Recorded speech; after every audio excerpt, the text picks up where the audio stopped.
اس video میں ہم یہ بیان کریں گے کہ کتنی بار حضور صلی اللہ علیہ وسلم کے سینے مبارک کا آپریشن ہوا تھا۔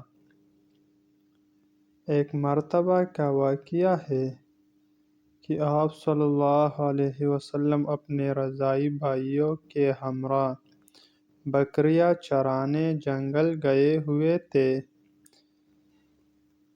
کہ یکایک آپ صلی اللہ علیہ وسلم کا رضاعی بھائی دوڑتا ہوا آیا کہ دو سفید پوش آدمی آئے اور ہمارے قریشی بھائی کو زمین پر لٹا کر ان کا شکم مبارک چاک کیا۔ آپ اب اس کو سی رہے ہیں۔ یہ واقعہ سنتے ہی حضرت حلیمہ رضی اللہ عنہا اور ان کے شوہر کے ہوش اڑ گئے۔ افتاء و خیزاں دوڑے، دیکھا کہ آپ صلی اللہ علیہ وسلم ایک جگہ کھڑے ہوئے ہیں اور چہرہ انور کا رنگ فاق ہے۔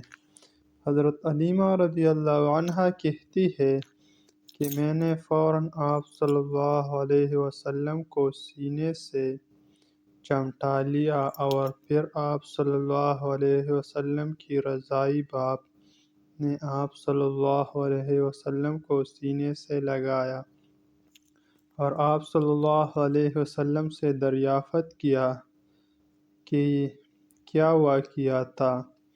آپ صلی اللہ علیہ وسلم نے بیان فرمایا۔ حضرت حلیمہ رضی اللہ عنہا آپ صلی اللہ علیہ وسلم کو لے کر گھر واپس آ گئی۔ شق صدر کا واقعہ نبی کریم صلی اللہ علیہ وسلم کو اپنی عمر میں 4 مرتبہ پیش آیا۔ اول بار زمانہ طفیلیت میں پیش آیا جب آپ صلی اللہ علیہ وسلم حلیمہ سعدیہ رضی اللہ عنہا کی پرورش میں تھے اور اس وقت آپ صلی اللہ علیہ وسلم کی عمر مبارک 4 سال کی تھی۔ ایک روز آپ صلی اللہ علیہ وسلم جنگل میں تھے کہ 2 فرشتے جبرائیل علیہ السلام اور حضرت میکائیل علیہ السلام سفید پوش انسانوں کی شکل میں سونے کا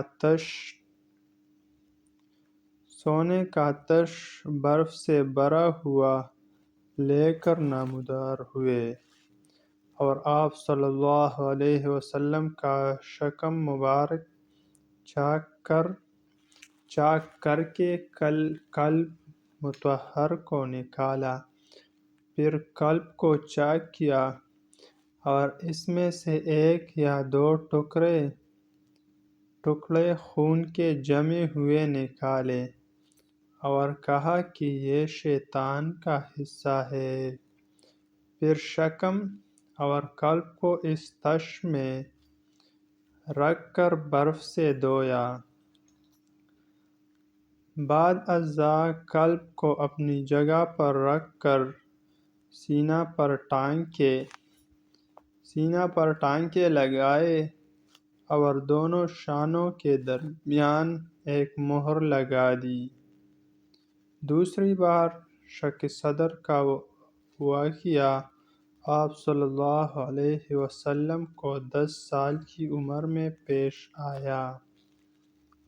حضرت ابو ہریرہ رضی اللہ عنہ سے صحیح ابن حبان اور دلائل ابن نعیم وغیرہ میں مذکور ہے۔